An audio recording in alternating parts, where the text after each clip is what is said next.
ഒരു നല്ല ജോലിക്ക് പോയേ പറ്റുള്ളൂ എന്നുള്ള രീതിക്കായപ്പോൾ ഞാൻ അത് ഡ്രോപ്പ് ചെയ്തു. അങ്ങനെയല്ല, അതെ, പ്രായം കൂടുന്നു എന്നുള്ളതൊക്കെ ആയപ്പോൾ അവസാനം എന്താണ്, ഞാനിങ്ങനെ ഒരു ആഡ് കണ്ടിട്ടാണ് ഉമ്മാക്ക് കാണിച്ചു കൊടുത്തപ്പോൾ നീ എന്നൊരു കാര്യം ചെയ്യ്, നീ ഇതിലോട്ട് തന്നെ ഇറങ്ങ്. ഹലോ ഗൈസ്, എല്ലാവർക്കും സ്വാഗതം. ഞങ്ങളെ ഒരു പുതിയ പോഡ്കാസ്റ്റിലേക്ക് സ്വാഗതം. എൻ്റെ പേര് ഡൊമിനിക്. എൻ്റെ പേര് ജസ്റ്റിൻ. എൻ്റെ പേര് അശ്വിൻ. എൻ്റെ പേര് ഡെറിക്ക്. ഞാൻ അമൽ.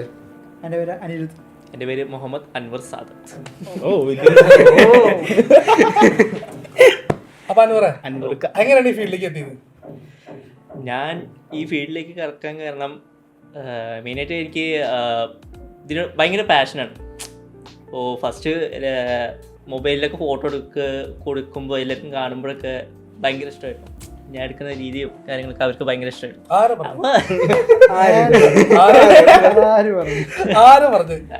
അത് ഫാമിലിയുള്ള തന്നെ.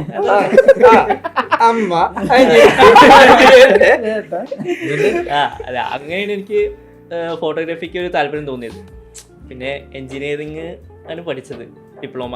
അപ്പോൾ അതിനോട് അങ്ങനെ ഒരു താല്പര്യം ഒന്നും ഉണ്ടായിരുന്നില്ല. വിഷ്വൽ കമ്മ്യൂണിക്കേഷൻ എടുത്തതൊക്കെ പഠിക്കണം എന്നൊക്കെ ആയിരുന്നു ആഗ്രഹം. അതിനോട്ടൊന്നും ആരും അങ്ങോട്ട് തള്ളിവിട്ടില്ല.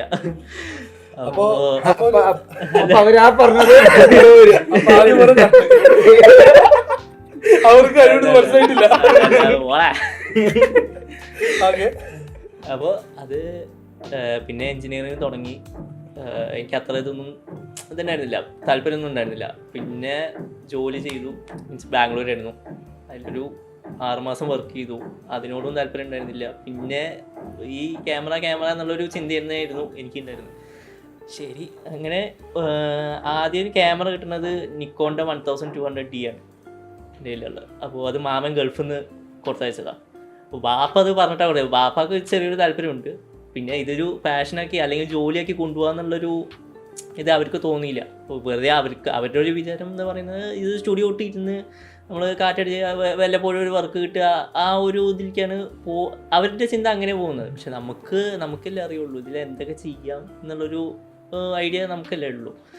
അത് ഞാൻ ഒരു 7-8 വർക്ക് ഫ്രീലാൻസ് ആയിട്ട് തന്നെ ചെയ്തിട്ടുണ്ട്. ഒറ്റയ്ക്ക് തന്നെ ഞാൻ ചെയ്തിട്ടുള്ളത്. അത് പൊങ്ങച്ചായിട്ട് പറയില്ല കേട്ടോ.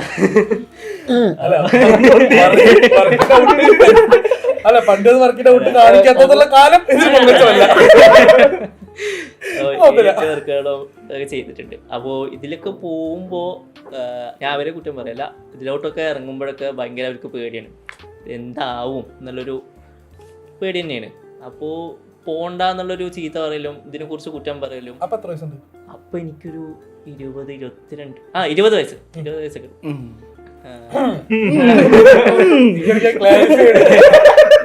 ഉള്ളൂ. അപ്പോൾ എന്നിട്ട് ഞാൻ വർക്കിന് പോകും. ആരും അസിസ്റ്റ് ചെയ്തിട്ടില്ല ഇതുവരെയും.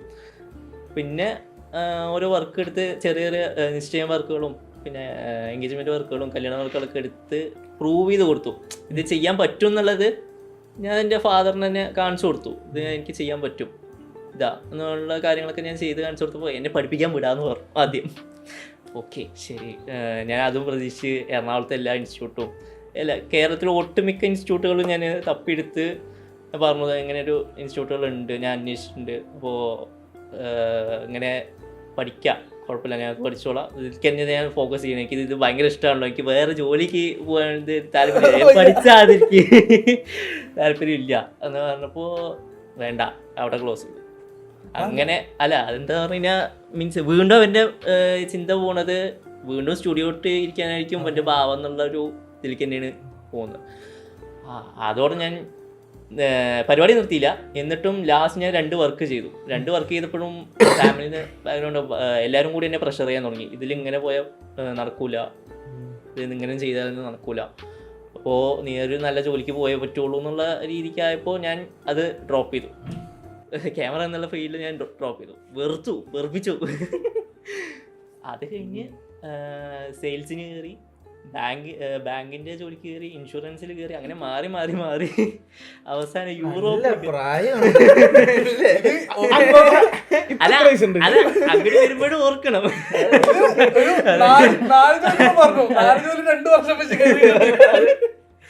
അങ്ങനെ നീണ്ടു പോയി അവസാനം യൂറോപ്പിൽ വരെ എത്തി. അത് ഇനിയുള്ളത് യൂറോപ്പിലെത്തി. അവിടെ ഞാൻ മറ്റേ ഷെയ്ൻ എന്നുള്ളൊരു കമ്പനിയിൽ വർക്ക് ചെയ്തു. അവിടെ ഫസ്റ്റത്തെ ഒരു 2 മാസം വർക്ക് ചെയ്തു. പിന്നെ അതിന്ന് അവരെന്നെ എന്നെ പുറത്താക്കി. ഇത് വർക്ക് ആ ഒരു ടൈം എന്ന് പറയുന്നത് മറ്റേ എന്നെക്കൊണ്ട് ഇത് പറ്റില്ല, എന്നെക്കൊണ്ട് ഇത് പറ്റില്ല. അങ്ങനെയല്ല അതല്ല അങ്ങനെയല്ല. മീൻസ് അവിടെ വിന്റർ സീസൺ ആയതുകൊണ്ട്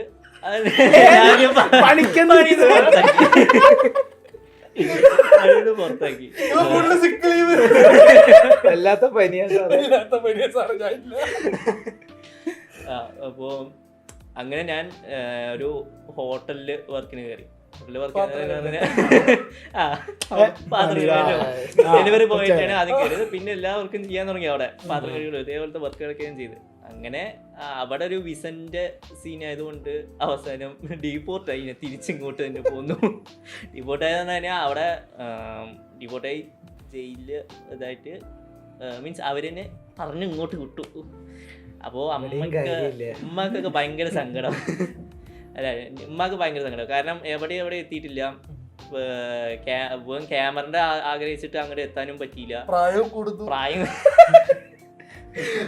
പ്രായം കൂടുന്നു എന്നുള്ളതൊക്കെ ആയപ്പോൾ അവസാനം എന്താണ് ഞാനിങ്ങനെ ഒരു ആഡ് കണ്ടിട്ടാണ് ഉമ്മക്ക് കാണിച്ചു കൊടുത്തപ്പോൾ നീ എന്നൊരു കാര്യം ചെയ്യ്, നീ ഇതിലോട്ട് തന്നെ ഇറങ്ങ്, ഇതിലോട്ട് ഇറങ്ങിയാലും നീ ശരിയാവുള്ളൂ. കാരണം നീ എവിടെ എത്തുമ്പോഴും നിനക്ക് താല്പര്യം, ചില കാര്യങ്ങൾക്ക് ചില ജോലിക്ക് ചെയ്യുമ്പോൾ നിനക്ക് താല്പര്യക്കുറവ്, ഇങ്ങനത്തെ പ്രശ്നങ്ങളൊക്കെ കാരണം ഞാൻ തിരിച്ചു വന്നപ്പോൾ ഭയങ്കര ഡെസ്പാണ്, തളർന്നിരിക്കുകയാണ്. അപ്പോഴും ഉമ്മയാണ് സപ്പോർട്ട് ചെയ്ത് എന്നെ കയറ്റിയത്.